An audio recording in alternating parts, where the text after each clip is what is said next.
தேச பாதுகாப்பு, பிராந்திய மற்றும் உலகளாவிய தாக்கங்கள் குறித்து இந்தியா ஆய்வு செய்து வருகிறது. சவுதி பாகிஸ்தான் பாதுகாப்பு ஒப்பந்தம் குறித்து மத்திய வெளியுறவு அமைச்சகம் விளக்கம் அளித்துள்ளது. வெளிப்படையாக அறிவித்துவிட்டே மத்திய உள்துறை அமைச்சர் அமித்ஷாவை சந்தித்தேன்.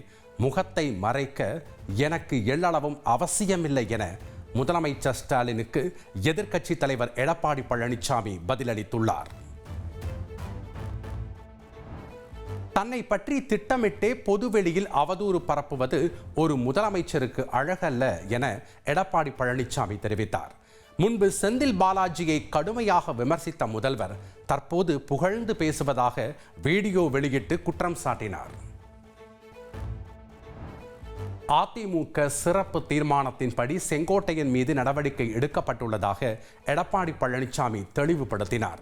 கட்சியில் இருந்து நீக்கப்பட்டவர்களிடம் தொடர்பு வைத்திருந்தால் நடவடிக்கை பாயும் என்பதே சிறப்பு தீர்மானம் என எச்சரித்தார். தன் மீது குற்றச்சாட்டை முன்வைத்து என்டிஏ கூட்டணியில் இருந்து டிடிவி தினகரன் விலகியிருக்கிறார். டிடிவி தினகரன் தான் முகமூடி அணிந்து திமுகவிற்குள் நுழைந்தார் என எடப்பாடி பழனிசாமி விளக்கம் அளித்தார். வாக்கு திருட்டில் ஈடுபடுபவர்களை தலைமை தேர்தல் ஆணையர் பாதுகாப்பதாக எதிர்க்கட்சி தலைவர் ராகுல் காந்தி குற்றம் சாட்டினார். காங்கிரஸ் வெற்றி பெறும் தொகுதிகளில் வாக்காளர் பெயர்கள் நீக்கப்படுவதாக விமர்சித்தார். சென்னையில் ஆபரண தங்கத்தின் விலை சவரனுக்கு 400 ரூபாய் குறைந்தது. ஒரு சவரன் தங்கம் 81,760 ரூபாய்க்கு விற்பனை செய்யப்படுகிறது.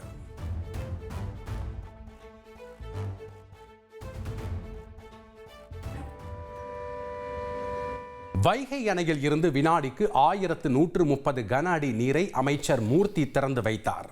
மதுரை உள்பட 5 மாவட்டங்களில் 1.05 லட்சம் ஏக்கர் பாசன வசதி பெறும் என விவசாயிகள் தெரிவித்துள்ளனர்.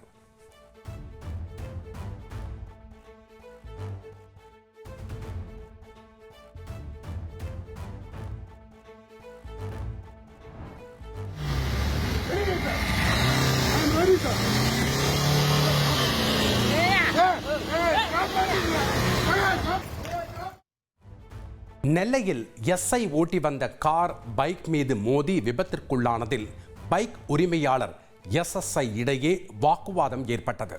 ஆத்திரத்தில் கார் பேனட் மீது படுத்த பைக் உரிமையாளரை காரில் தொங்கவிட்டு இழுத்துச் சென்ற எஸ்எஸ்ஐயின் வீடியோ வெளியாகி அதிர்ச்சியை ஏற்படுத்தியுள்ளது. நெல்லையில் பைக் உரிமையாளரை கார் பேனட்டில் இழுத்துச் சென்ற எஸ்எஸ்ஐ பணியிடை நீக்கம் செய்யப்பட்டுள்ளார். துறை ரீதியான விசாரணைக்கு பின்னர் குற்றவியல் நடவடிக்கைகள் எடுக்கப்படும் என நெல்லை மாநகர காவல் துணை ஆணையர் தெரிவித்துள்ளார்.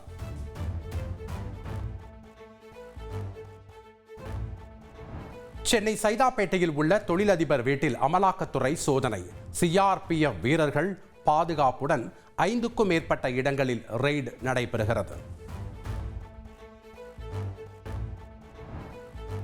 மயிலாடுதுறை மாவட்டம் சீர்காழி அரசு மருத்துவமனையில் ஊசி போட்ட கர்ப்பிணிகள் உள்பட 27 பேருக்கு திடீர் நடுக்கம், காய்ச்சல் பாதிப்பு. அனைவருக்கும் மாற்று மருந்து கொடுக்கப்பட்டு அனைவரும் நலமாக இருப்பதாக மருத்துவமனை நிர்வாகம் விளக்கம் அளித்துள்ளது. சிவகாசி அருகே காதல் விவகாரத்தில் இளைஞர் படுகொலை செய்யப்பட்ட விவகாரம். காதலியின் தந்தை, சகோதரன் உள்பட 6 பேரை கைது செய்து காவல்துறையினர் விசாரணை நடத்துகின்றனர். பனை மரங்களை வெட்ட அனுமதி பெறுவதற்கான வழிகாட்டு நெறிமுறைகளை தமிழக அரசு வெளியிட்டுள்ளது. பனை மரத்தை வேரோடு வெட்டி விற்க செங்கல் சூளைகளுக்கு பயன்படுத்தும் செயலை தடுக்க வகையில் நடவடிக்கை எடுக்கப்பட்டுள்ளது. அரசியலுக்கு வந்தால் சேவை செய்ய வேண்டுமே தவிர பெருமை பேசக்கூடாது என விஜய்க்கு நாம் தமிழர் கட்சியின் தலைமை ஒருங்கிணைப்பாளர் சீமான் அறிவுரை வழங்கினார். அரசியலில் விஜயை சீர்படுத்தும் பொறுப்பும் தனக்கு இருப்பதாக பேசினார். புதுச்சேரி சட்டப்பேரவையை 5 நாட்கள் நடத்த கோரி எதிர்க்கட்சி உறுப்பினர்கள் தர்ணாவில் ஈடுபட்டனர். சட்டப்பேரவையில் இருந்து எதிர்க்கட்சி தலைவர் சிவா உள்ளிட்ட உறுப்பினர்கள் வெளியேற்றப்பட்டனர். கோப்புகளை தாமதப்படுத்தும் அதிகாரிகளுக்கு 250 ரூபாய் அபராதம் விதிக்கும் மசோதா புதுச்சேரி சட்டப்பேரவையில் நிறைவேற்றப்பட்டது. ஜிஎஸ்டி திருத்த மசோதா, புதுச்சேரியில் தொழில் துவங்குவதை எளிமையாக்கும் மசோதாவும் தாக்கல் செய்யப்பட்டன. கேரளாவில் கரடுமுரடான மலைப்பாதையில் காங்கிரஸ் எம்பி பிரியங்கா காந்தி பயணம் மேற்கொண்டார். பழங்குடியின சமூக மக்களை நேரில் சந்தித்து பிரச்சனைகள் குறித்து கேட்டறிந்தார். அமெரிக்காவின் பென்சில்வேனியா மாகாணத்தில் நடந்த துப்பாக்கிச் சூட்டில் 3 போலீஸ் அதிகாரிகள் சுட்டுக் கொல்லப்பட்டனர். துப்பாக்கிச்சூடு நடத்திய நபரும் சுட்டுக் கொல்லப்பட்டதாக தெரிவிக்கப்பட்டுள்ளது.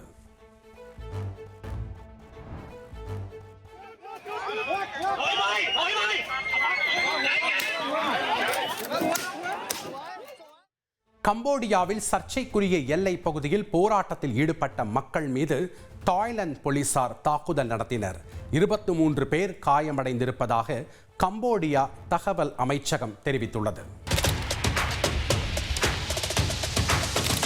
அதிமுக்கிய விவரங்களை அனைவருக்கும் புரிய வைக்கும் பாட்காஸ்ட்.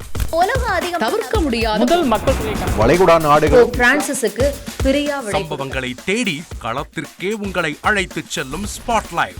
அங்க இருக்கக்கூடிய கள விவரங்கள் என்ன? அமலாக்கத்துறை கடந்த 5 வருஷமாவே சார் எனக்கு ரொம்ப பிடிக்கும் அவர் வர்றதுக்காக. எங்களுடைய நியாயமான கோரிக்கை. Even at the cost of stopping. பார்வையாளர்களையும் செய்திக்குள் பங்கெடுக்க செய்யும் மக்கள் குரல். 50 ரூபாய் எங்களுக்கு தண்ணிக்கு ஒரு தீர்வே இல்லங்க 10 வருஷமா. எங்களுக்கு சரியான ஒரு விடிவு கிடைக்கவில்லை. 60,000 ஏக்கருக்கு தான் கேட்கிறோம், பிச்சை கேட்கிறோம். புத்தம் புதிதாக வித்தியாசமாக ஹெலிகாப்டர்களின் உதவி என்ன படிக்கலான்றதுல பேரண்ட்ஸும் என்கரேஜ் பண்ணணும், ஸ்டூடெண்ட்ஸும் தேர்வு செஞ்சு. எனக்கும் சீமானனுக்கும் பெரிய வித்தியாசம் இல்லைங்க. ஒரு பாயிண்டா சொல்லணும். உங்களுக்கான தலைவர்களை பொழுதுபோக்கு தளத்தில் தேடாதீர்கள், போராட்ட களத்தில் தேடுங்கள். அனைத்தும் உங்களுக்காக. எப்போதும் இணைந்திருங்கள் தந்தி டிவியுடன்.